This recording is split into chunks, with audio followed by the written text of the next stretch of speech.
주님의 꿈을 이루어드리고 주의 소원을 풀어드리며 우리의 사명을 완수하는 그런 한 해가 되시기를 주님 이름으로 축원합니다. 세상의 모든 만물은 다 목적이 있습니다. 그 존재의 의미가 있습니다. 별은 별대로, 달은 달대로, 해는 해대로 그 존재의 의미와 목적이 거기에 주어져 있습니다. 식물은 식물대로, 동물은 동물대로, 하물며 사람이겠습니까? 사람도 주어진 목적이 있습니다. 사람이 어느 때 행복한가?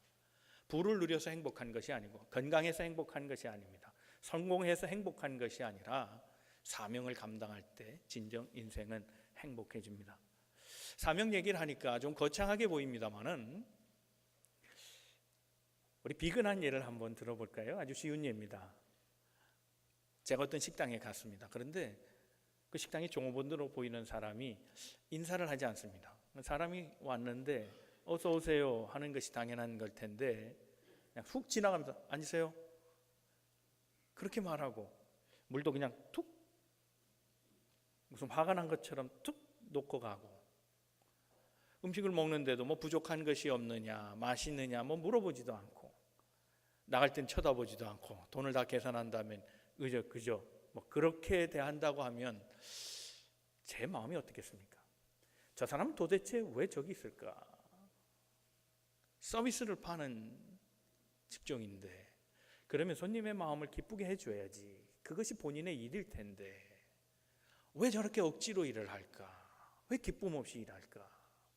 그러려면 왜 저기 있나? 그런 생각이 듭니다. 세상의 모든 일이 그렇지 않아요. 우리 다 병원에 한두 차례는 다 갑니다.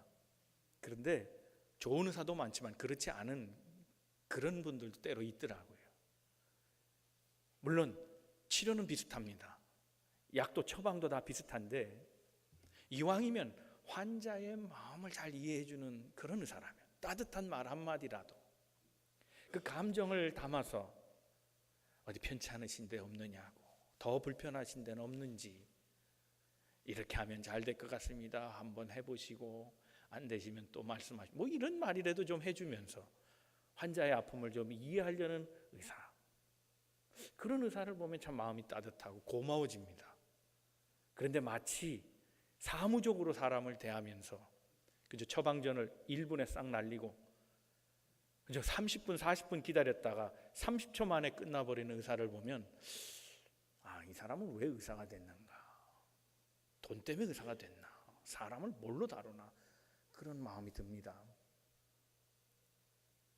우리가 다 하나님 앞에 설 때 혹시 그런 마음은 아닌지, 우리가 다 하늘나라의 종업원이고 하늘나라의 영혼을 다루는 사람들이라면, 우리에게 그런 사명이 있다면 우리는 하나님 앞에 어떤 평가를 받을까? 우리에게 준 사명이 있습니다. 성경은 그 사명을 다하지 못하는 것을 죄라고 말합니다.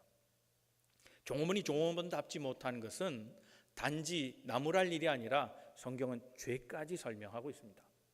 의사가 의사답지 못하게 일한다면 그것은 태만이나 그리고 직무를 단지 잃어버려서 비난받는 정도가 아니라 죄라고 얘기합니다. 신약 성경에 보면 죄라는 말이 여러 가지 나오는데 그 죄라는 말 가운데 하나가 하말티아라는 말이 있습니다. 이 하말티아라는 말은 관역을 잘못 쐈다는 겁니다. 남의 관역에 쏜 겁니다. 자기의 관역이 있습니다. 그 타겟을 향해서 쏴야 합니다. 그런데 그 쏴야 될 관역을 맞추지 않고 다른 데 맞추고 빗나가게 한다면 목적에 맞지 않는 삶을 사는 모든 것은 다 죄라고 말하고 있습니다. 올 한 해 우리의 삶은 어떻게 하든지 1년은 갑니다. 바쁘게 가든 천천히 가든. 군대에서 병장들이 늘 하는 말이 있습니다. 어떻게든 제대한다. 국방부 시계는 돌아간다. 그런 말이에요. 여러분, 우리가 시간을 그저 죽이는 인생이 아니고, 시간이 너무 아깝다, 시간은 너무 빠르다, 이 시간을 어찌할꼬, 그래서 촌각을 다투면서 올 한 해 우리의 사명을 가지고 씨름해보는, 그래서 우리가 완성은 아니지만 하나님의 뜻을 이루려고 해보는, 사명에 입각한 삶을 살아보려는 우리의 마음을 한번 다져봤으면 좋겠다 하는 그런 생각을 해보았습니다. 그래서 연초의 시작부터 우리가 올 한 해는 정말 하나님의 주신 목적에 맞게 삶을 살고, 그래 그걸 통해서 얻어지는 삶의 기쁨과 행복이 우리 가운데 가득하기를 주님의 이름으로 축원합니다. 우리 부분 서로 권면하시고 말씀 듣겠습니다. 하나님은 오늘도 당신을 향한 계획을 가지고 계십니다. 첫 번째 우리가 생각할 것은 올해도 사명을 우리가 피할 수 없는 존재라는 사실을 깊이 아는 겁니다. 오늘 본문의 말씀 6절을 다시 한번 읽어보도록 하겠습니다. 시작. 이에 비유로 말씀하시되 한 사람이 포도원에 무화과나무를 심은 것이 있더니 와서 그 열매를 구하였으나 얻지 못한지라. 어떤 주인이 있었답니다. 그는 포도원을 관리하는 포도원의 주인입니다. 포도원을 소유하고 있었는데 특이한 것은 그 포도나무 가운데 한 그루 무화과나무를 심었다는 겁니다. 무화과나무를 심은 이유가 뭡니까? 여러분, 벽오동을 심은 이유가 뭡니까?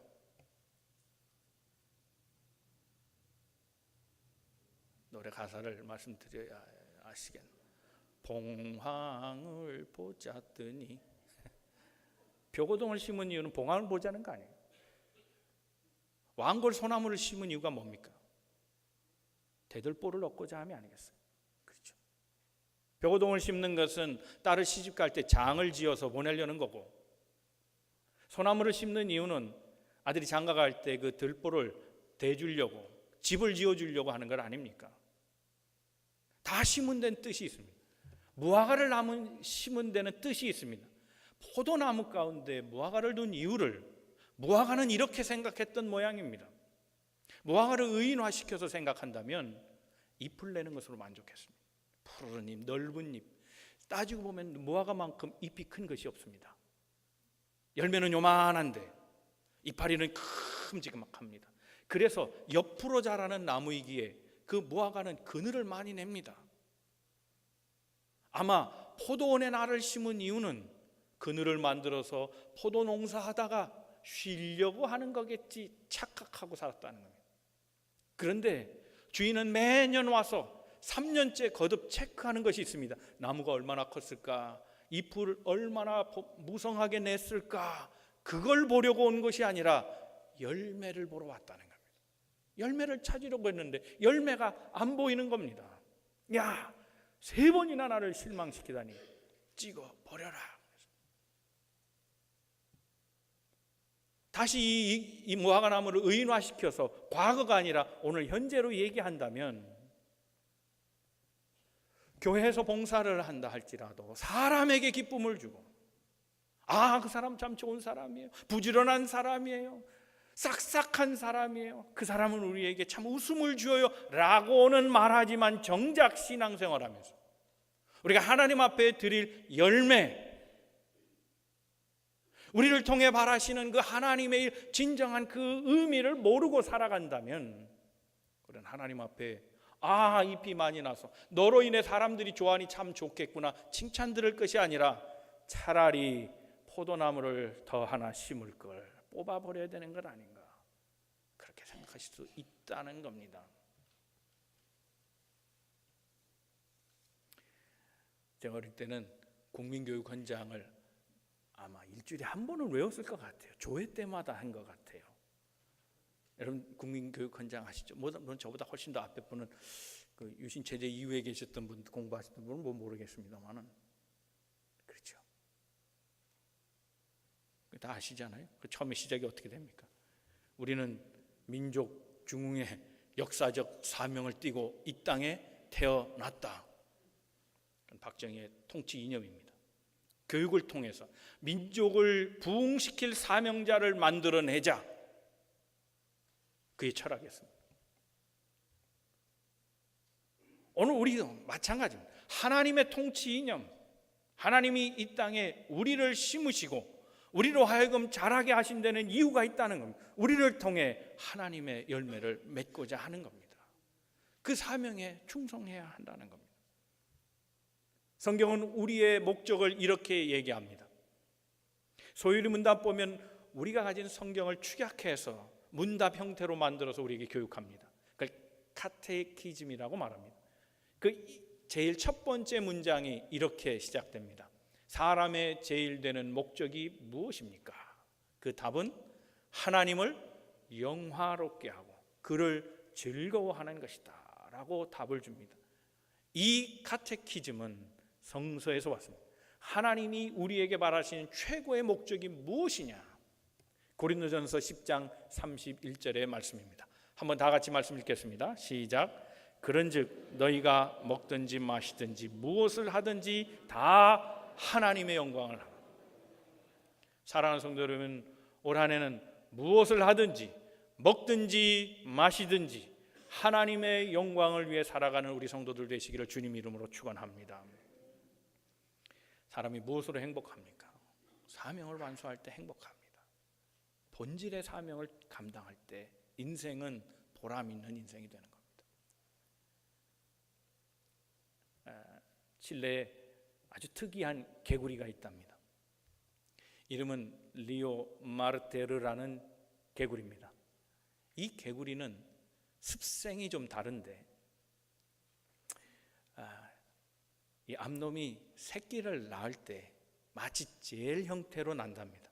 알이 있는데 그 알을 젤로 덮어버립니다.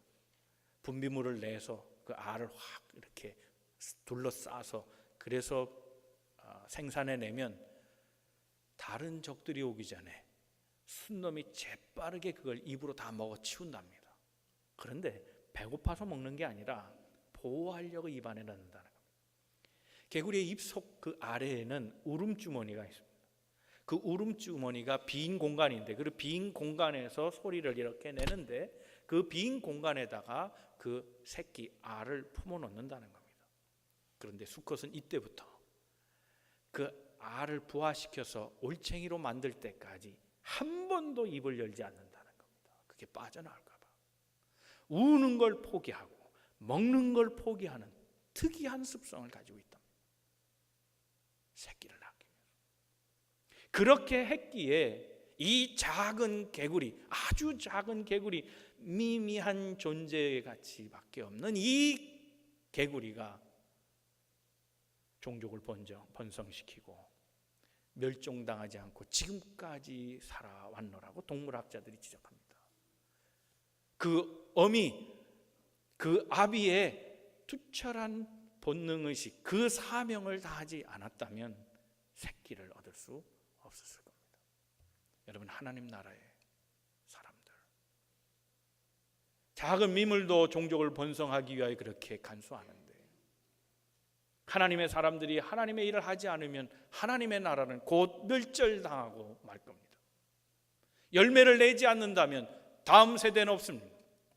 그 열매가 다시 뿌려지고 그 열매가 또 자라나며 또 뿌려지고 또 자라날 때 번성의 역사가 있는 거지.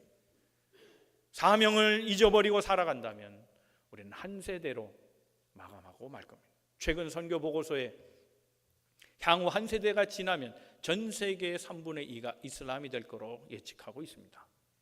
그들의 공격적인 선교뿐만 아니라 또 다른 측면이 하나 있는데 인구의 증가입니다. 개화된 그리스도인은 점점 자식을 낳지 않습니다. 그래서 그 수가 감소되고 있고 반대로 이슬람 사람들은 종족을 엄청나게 번성시키고 있다는 것. 즉 그 말은 우리가 하나님의 사명, 그 선교의 사명을 감당하지 않으면 우린 조만간 기독교는 쇠하고 말 것이라는 보고서입니다. 여러분, 인생은 무엇으로 행복합니까? 복권에 당첨되는 것이 행복입니까? 아닙니다. 그것은 사건입니다. 복권에 당첨되는 것은 사건이지 그 자체가 행복을 주지는 않습니다. 성공이 행복을 줍니까? 아닙니다. 성공해도 불행한 사람들이 있습니다. 그러므로 성공 이퀄 행복은 결코 아닙니다. 그래서 우리 인생은 성공하려고 살지 말고 행복해지려고 살아야 합니다. 그 행복을 이루는 삶이 뭡니까? 사명을 감당하는 겁니다. 그 사명은 무엇입니까? 하나님의 일을 감당하는 그것입니다. 때때로 이 사명자 얘기하면 부담스럽습니다. 그것은 준비된 사람이 하는 겁니다. 있는 사람이 하는 겁니다. 건강한 사람이 하는 겁니다. 배운 사람이 하는 겁니다. 직분을 가진 사람이 하는 겁니다 라고 말하기 쉽지만 아닙니다. 모든 만물엔 다 존재의 의미가 있듯이 때로는 하나님은 우리가 약할 때라도, 병들 때라도, 지식이 없는 때에도, 때로는 물질이 없는 때에도 하나님은 우리가 우리의 사명을 감당하기를 원하고 계십니다. 사명이 뭡니까? 우리에게 마음이 설레게 하는 것이 있습니다. 그 설레게 하는 것은 망상이 아니라고 사명입니다. 생각할수록 마음에 부담이 되는 것이 있습니다. 남들은 부담이 안 되는데 유독 나에게 부담이 되는 것이 있습니다. 그것은 내게 짐이 아니라고 사명입니다. 때때로 내게 아픔이 있습니다. 그 아픔에 상처가 있어서 그것은 내게 고통으로 느껴질지라도 하나님은 그 아픔을 통해 우리가 일하기를 원하십니다. 그래서 아픔마저도 사명인 겁니다. 때로 우리는 물질의 축복을 받을 때도 있습니다. 그 물질을 곧 축복이 아니라 그 축복은 곧 우리에게 사명입니다. 우리에게 물질을 주심은 그 물질을 통해 하나님 일을 하라고 주신 사명이라고 생각해야 합니다. 그러므로 우리는 무엇을 가지든지 어떤 형편에 있든지 어느 때든지 사명자의 임무가 있음을 기억해야 합니다. 사랑하는 성도 여러분, 올해도 우리에게 한 해가 주어진 것은 바로 이 사명을 온전하게 감당하도록 우리에게 주신 하나님의 또 한 번의 기회임을 기억하시고 올 한 해 주를 기쁘시게 하고 주님의 열매들을 많이 풍성하게 맺어 하나님을 기쁘게 해드리는 우리 모든 성도들 다 되시기를 주님의 이름으로 축원합니다. 그래서 두 번째 생각해 볼 것이 있습니다. 철없는 사명자들입니다. 아직 철이 안 드는 사명자. 철이 뭡니까? 철은 철분이다 그런 분들이 있으면 할 말은 없습니다만, 여러분, 자식이 부모에게 철이 없다는 말은 뭡니까? 부모의 마음을 이해하지 못한다는 거 아니에요? 반대로 말하면 철이 있는 자식이라는 건 부모의 마음을 아는 거예요. 그게 시작 아니겠어요? 부모의 마음을 아니까 어떻게 하면 부모를 기쁘게 해드릴까? 거기에 맞추어서 부모를 흡족하게 해드리잖아요. 철이 든다는 건 내 중심에서 부모 중심으로 내 생각과 관점을 옮겨놓는 걸 말합니다. 신앙도 마찬가지입니다. 철이 있는 신앙인이라는 건 뭐냐면 내 중심의 신앙생활에서 하나님의 마음은 어떤 것인가, 그 생각의 관점을 하나님께로 맞춰놓는 것, 그것이 철이 있는 신앙인의 모습입니다. 오늘 본문의 말씀 6절을 또 한번 다시 읽어보도록 하겠습니다. 다 같이 읽어보겠습니다. 시작. 이에 비유로 말씀하시되 한 사람이 포도원에 무화과 나무를 심은 것이 있더니 와서 그 열매를 구하였으나 얻지 못한지라. 열매를 구했으나 없었다. 철이 안 들어서 그렇습니다. 이 무화과는 철이 없습니다. 여러분, 공부하는 학생이 철이 없다는 것은 무슨 말일까요? 공부 안 하고 다른 일 하는 거죠. 그런데 이 철없는 학생에게 물어보면요, 바쁘다 그래요. 그럼 공부 안 한다고 안 바쁜 게 아니에요. 바빠요. 게임하는데 바쁘고요. 친구 만나는데 바쁘고요. 놀러 다니는데 바쁘죠. 다 바빠요. 바쁜데 뭘 안 하는 거예요? 공부를 안 하는 거죠. 다른 건 다 바쁜데 공부를 안 하는 게 철이 없는 학생 아니겠어요? 여러분, 신앙생활 마찬가지입니다. 일을 분주하게 해요. 일 저 일 복잡한 일까지 다 해내면서도 정말 하나님이 원하시는 중요한 일을 하지 않는다면 그게 철없는 신앙이에요. 아무리 바빠도 정말 필요한 일을 하지 않는다면 그는 철없는 신앙인인 거예요. 중요한 일, 정말 꼭 필요한 일, 우선순위의 일을 해야 한다는 사실입니다. 때때로 우리는 무엇이 중요하고 무엇이 중요하지 않은지, 무엇을 1순위에 놓고 무엇을 2순위에 놔야 되는지 헷갈릴 때가 많아요. 사랑할 것은 사용하고 사용할 것은 사랑하고 있어요. 돈이 그렇지 않아요. 돈은 사용할 거지 사랑할 게 아닌데 우리는 돈을 더 사랑해요. 주객이 바뀌어 있는 때가 많아요. 우선순위가 바뀌는 것이 얼마나 많은지 몰라요. 그게 철없는 거예요. 학창시절에 다른 일로 바빠가지고 그래서 학창시절 정해진 시간을 다 허비해버린다면 그게 어리석고 철없는 학생 아니겠어요? 건강하고 그래서 한창 때를 다 보내고 늙음하기 부모의 마음을 아는 거, 그거 철이 없는 거 아니겠어요? 그래서 그런 아이들 보고 그러잖아요. 너도 나처럼 자식 낳아 너 키워봐라. 그때서야 네가 내 마음 알 거다. 그런 말 하잖아요. 철은 빨리 들을수록 좋은 거 아니겠습니까? 성경에 보면 사명을 버린 사람을 얘기하고 있습니다. 마가입니다. 요한 마가. 그는 부자 청년이었습니다. 고생을 몰랐습니다. 그러나 복음이 들어와 마음이 뜨거워졌습니다. 경험은 없었지만 바울을 따라서 자기도 한번 전도여행에 떠나보겠다고 의기를 갖습니다. 1차 전도여행 때 그와 참여해서 전도를 했지만 쉽지 않았습니다. 추위를 견뎌야 했습니다. 고생 안 해본 그로서는 참 힘든 일이었습니다. 더위도 견뎌야 됐죠. 배고픔도 참아야 했습니다. 터키 지방을 넘어갈 때는 위협도 받았습니다. 목숨의 위협도 받는 이 청년이 생각이 바뀐 겁니다. 내 청춘 이러다가 이게 뭔가, 내가 뭐가 부족하냐, 돈이 없냐, 내가 이러다가 생명을 끝내겠다 싶어서 바울에게 하직을 얘기합니다. 나 못하겠습니다. 빠져버립니다. 바울이 나중에 성경에 이렇게 기록합니다. 너무나 섭섭하고 너무나 안타까워서 대많은 나를 버리고 세상으로 갔다, 그렇게 써놨습니다. 그 요한 마음. 하나님의 사람, 사명을 피할 수 있다면 얼마나 좋겠습니까? 물론 이 사람은 후에 베드로가 귀히 여긴 자로 다시금 거듭납니다. 그러나 하나님의 사람은 사명을 피하면 안 됩니다. 사명을 버린다고 행복해지는 게 결코 아닙니다. 생각해보면 우리 사명이라는 것 길이어서 간 게 아니라 가야만 하는 길이니까 간 거 아니겠어요? 더 나아가서 가야 하는 길이지만 그것이 막혀 있을 때가 있다. 그러면 뚫고라도 가야 하는 게 사명의 길 아니겠어요? 하나님의 사람은 사명을 버릴 수 없습니다. 나는 사명을 버리지 않았습니다라고 항변할 수 있습니다. 그렇다고 사명을 피하는 자가 돼서도 안 됩니다. 머뭇거리면 안 됩니다. 미루면 안 됩니다. 사명을 피한 자가 성경에 나옵니다. 요나입니다. 요나는 아수르의 수도였던 니느웨에 복음을 전하는 말씀을 듣습니다. 그들에게 하나님의 말씀을 선포하고 그들이 회개토록 하여라. 요나는 이 명령을 듣고 망설입니다. 아니 어찌 우리를 핍박하던 자에게 복음을 전하여 저들이 회개하고 저들을 구원받게 하시는가? 하나님은 이건 너무하시다.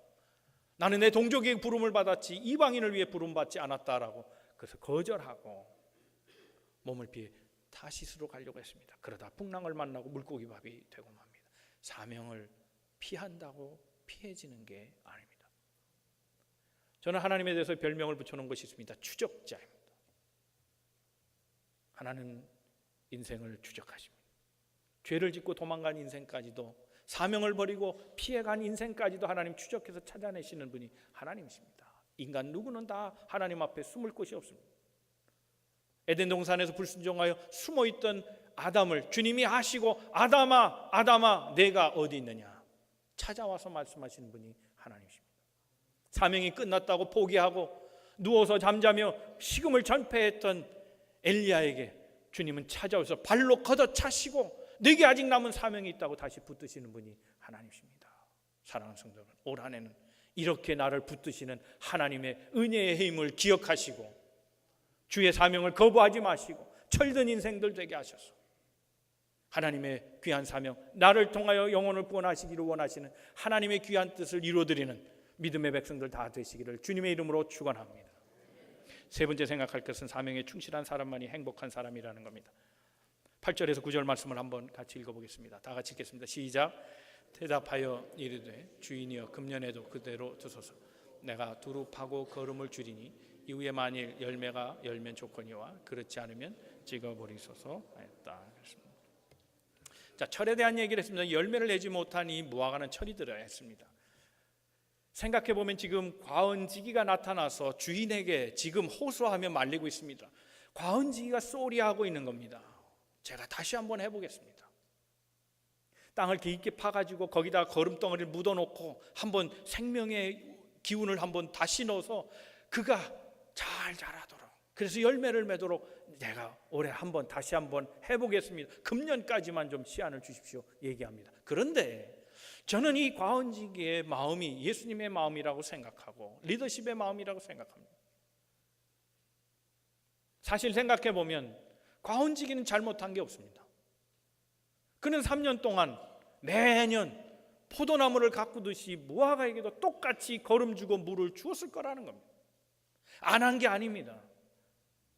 만약 그렇게 안 했다면 주인은 과은지기를 책망했을 겁니다. 무화과를 찍어버리라 말하지 않고 내가 게으른 종이라고 말했을 겁니다. 그런데 본문은 그런 말이 없습니다. 전적으로 열매를 맺지 못한 건 무화과의 탓입니다. 거름을 3년을 주었는데 열매를 내지 않은 겁니다. 물을 3년을 주었는데 열매를 내지 않은 겁니다. 그러므로 무화과가 회개할 겁니다. 오늘 본문의 말씀 앞에 보면 두 개의 사건을 얘기합니다. 갈릴리 사람들이 죽은 사건, 그리고 예루살렘 노동자들이 죽은 사건에 대해 얘기합니다. 그런데 주님은 둘 다 경고하시면서 너희도 서로 회개하지 않으면 다 망한다고 얘기하십니다. 회개에 대한 이야기를 하시고 오늘 본문의 말씀을 주십니다. 비유컨대 포도나무 가운데 심겨진 무화과 나무 얘기를 이제 주시는 겁니다. 그러므로 이 말씀의 핵심은 회개에 있습니다. 생각을 바꾸는 데 있습니다. 돌이키는 데 있습니다. 자기 중심의 세계에서 하나님 중심으로 바꾸라는 겁니다. 내 의지, 내 뜻, 내 마음대로 행하는. 그래서 사람을 기쁘게 했던 일이 있다면 이제는 하나님 방향으로 바꿔서 하나님을 기쁘시게 하는 것, 주님이 원하시는 내 인생의 삶의 열매를 드리라고 지금 말씀하고 있는 겁니다. 과언지기엔 잘못이 없습니다. 포도나무가 이스라엘 땅이고 그리고 포도 심겨진 나무는 이스라엘 자신 백성이라고 말한다면, 또 무화과를 다른 백성이라고 말한다면, 오늘 이 비유는 벨리를 말할 수 있고 벨리 안에 있는 우리 교회를 말할 수 있습니다. 우리 교회를 말할 수 있고 우리 교회 안에 있는 각자의 성도를 얘기할 수 있습니다. 우리 모두가 다 열매를 맺어야 합니다. 우리 교회도 열매를 맺어야 합니다. 주님이 원하시는 열매를 맺어야 한다는 사실입니다. 헬렌 켈러가 이런 얘기를 했습니다. 인생이란 아무 일도 하지 않으면, 모험하지 않으면 인생은 그 자체로 의미가 없다 그랬습니다. 아무 일도 하지 않는데 인생이 무엇입니까? 무엇으로 얘기하겠습니까? 모험하지 않는데, 도전하지 않는데, 실행하지 않는데 나올 결과가 있겠습니까? 그러므로 인생은 아무것도 아닌 겁니다. 하지 않으면 아무것도 아닙니다. 열매를 내지 않는다면 인생은 아무것도 아니라고 말하고 있습니다. 사람마다 다 특이한 성격이 있습니다. 독특한 개성이 있습니다. 사명을 피하는 사람들의 많은 얘기들이 조금 있다가요, 나중에 하죠. 좀 더 준비되면 하겠습니다. 도대체 언제까지 준비하려고 합니까? 그 말은 끊임없이 들립니다. 작년에도 올해도 아마 내년도 똑같이 얘기할, 아직 준비가 안 됐는데 다음에 하겠습니다. 하나님이 오늘 우리에게 부르신 이유는 오늘 우리 안에서, 오늘이라고 하는 시간에서 우리가 무엇을 해야 될 건가를 우리에게 요구하신다는 사실을 기억해야 합니다. 내일이 아닙니다. 부족하지만 하나님의 은혜로 제가 해보겠습니다. 하다가 드러나는 많은 실수와 허물은 주님 가려주시고, 내게 연약한 부분은 강하게 해주시고, 내게 없는 것은 좀 채워주시고, 그렇게 해주시면 제가 지금 준비가 안 돼서도 하겠습니다. 이런 결단이 우리는 있어야 되지 않겠습니까? 사랑하는 성도 여러분, 오늘 새해를 시작하는 시점에서 우리 교회가 하나님의 꿈을 꾸는 교회로 거듭나기를 주님의 이름으로 축원합니다. 꿈은 사람이 세우지만 꿈을 만들어 놓으면 그 꿈이 사람을 끌고 갑니다. 그 꿈에 맞춰서 사람들이 계획을 하고, 사람들이 그래서 모든 면들이 변화돼 가기 시작합니다. 그러나 꿈이 없다면 인생은 망합니다. 교회는 망합니다. 하나님의 비전이 없는 교회는 서지 못할 것입니다. 저는 교회도 그렇고 여러분의 가정과 기업이 하나님의 꿈을 꾸는 기업이 되고 하나님의 꿈을 꾸는 가정 되기를 주님 이름으로 축원합니다. 시도해 보십시오. 사명이란 우리에게 무엇입니까? 죽어도 해야 되는 일, 그것이 사명입니다. 하지 않으면 반드시 후회할 일, 그것이 오늘 우리에게 사명입니다. 아무리 많은 일을 해서도 정말 중요한 사명을 감당하지 않으면 그 모든 것은 다 헛일이 될 것입니다. 우리에게 주신 그 사명이 뭡니까? 성경은 그것을 분명하게 말씀하고 있습니다. 영혼을 구원하고 제자를 만드는 일이랍니다. 그것이 우리의 사명입니다.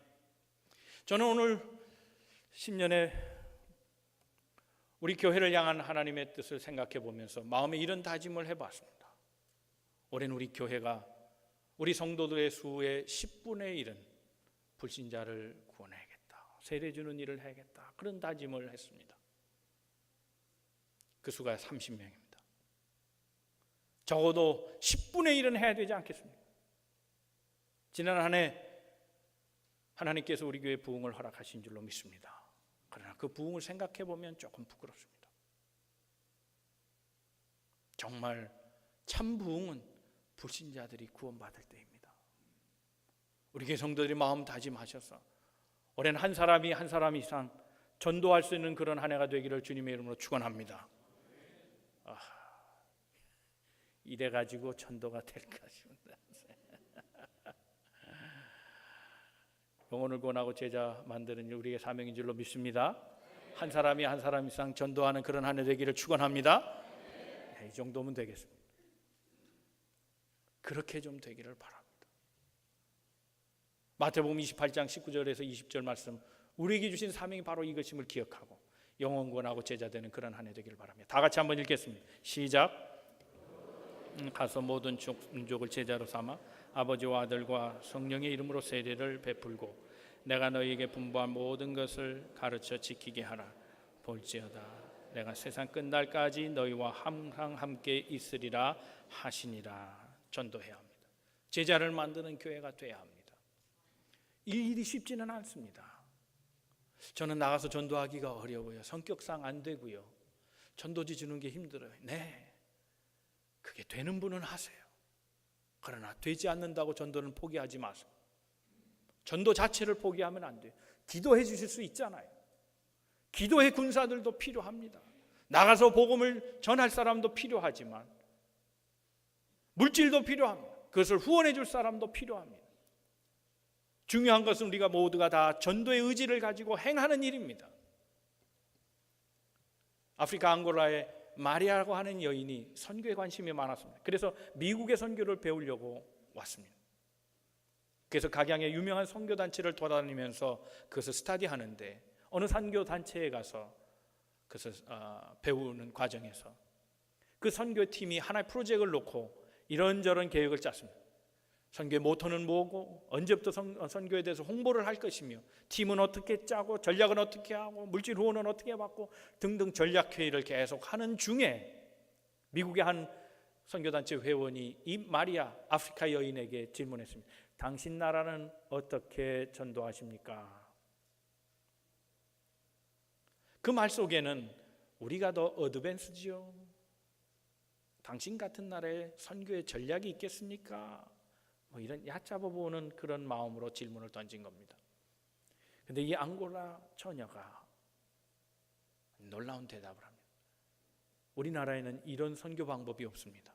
선교의 전략도 없고 정책도 없습니다. 모토도 없고 홍보 같은 거 모릅니다. 다만 우리가 전도할 때는 전도하고자 하는 대상 지역에 한 가정 또는 두 가정을 아예 이사 보냅니다. 그래서 그 마을로 들어가서 1년이건 2년이건 3년이건 그들을 섬깁니다. 사랑하고 섬겨주고 그래서 그들에게 봉사할 때 그 마을 사람들이 나도 너희들처럼 예수 믿고 싶다는 생각이 들게끔 그렇게 전도합니다. 전도는 이것입니다. 삶으로 말해주는 것이어야 합니다. 전도지를 돌려서 전도가 아닙니다. 전도는 우리 생활 현장에서 나로 하여금 그리스도의 읽혀진 편지가 되게 해서 그래서 사람들로 하여금 내 안에 있는 그리스도를 발견하고 그로 인해 감동을 받고 예수 믿는 마음으로 바뀌게 하는 것, 이것이 전도입니다. 생활의 전도입니다. 관계의 전도입니다. 삶의 전도입니다. 우리 교인들이 다 이렇게 많은 사람들에게 감동을 주는 삶을 올해는 살아야 할 것입니다. 삶은 보여주지 않으면서 전도한들 되지 않습니다. 저는 그래서 우리 성도들 향해 늘 기도합니다. 우리 성도들이 영혼이 잘 되고 생활의 모든 것까지 하나님 다 책임져서 범사가 형통한 인생들, 아름다운 인격을 가지고 삶의 품위가 있으며 많은 사람들에게 함께 나눠줄 수 있는 따뜻한 마음을 가진 사람들 되어서 그들의 삶을 보고 하나님, 이 벨리 지역의 사람들이 만남의 교회 사람이라면 믿을만하고 만남의 교회 사람이라면 저들이 믿는 하나님을 나도 한번 믿고 싶다는 그런 마음이 들게 되기를 기도하고 있습니다. 그래야 전도가 됩니다. 사랑하는 성도 여러분, 첫마디 말보다 그리스도인의 삶의 모습 그 한 단면만 보아줘도 얼마나 큰 전도가 되는지 모릅니다. 철이든 신앙인, 그것은 하나님의 마음을 아는 신앙입니다. 디모데전서 2장 4절 말씀에는 하나님이 우리에게 그런 말씀을 주십니다. 하나님은 모든 사람이 다 구원받기를 원하고 계신다는 겁니다. 그게 하나님의 마음입니다. 이 마음을 아는 자가 철이든 신앙입니다. 하나님 우리에게 요구하신 열매는 바로 이것임을 기억하시고 올해 전도자의 직무를 잘 감당하는 우리 성도들 되시기를 바랍니다. 이제 이 말씀 함께 읽고 그리고 말씀을 정리하겠습니다. 디모데후서 4장 5절 말씀입니다. 다 같이 말씀 봉독하겠습니다. 그러나 너는 모든 일에 신중하여 고난을 받으며 전도자의 일을 하며 내 직무를 다하라. 사명에 충실한 자가 행복한 자인 줄로 믿습니다. 사명이란 생명이 다하여 죽을 때 그 사명이 끝납니다. 인생의 생명이 끝나는 순간을 죽음이라고 말하지 아니하고 우리는 사명이 끝날 때가 죽음이라고 말할 수 있어야 합니다. 우리 주어진 모든 날들, 특별히 올 한 해 하나님의 마음을 기억하고 우리 삶에서 전도의 열매들을 맺혀서 주님이 우리에게 바라시는 그 목적, 그래서 우리를 통해 많은 영혼들을 구원하여 그래서 제자 만드는 이 귀한 사역을 감당하여 주신 소명 잘 감당해 하나님 앞에 기쁨이 되고 인정받고 칭찬 듣는 우리 모든 성도들 다 되시기를 주님의 이름으로 축원합니다. 기도하겠습니다.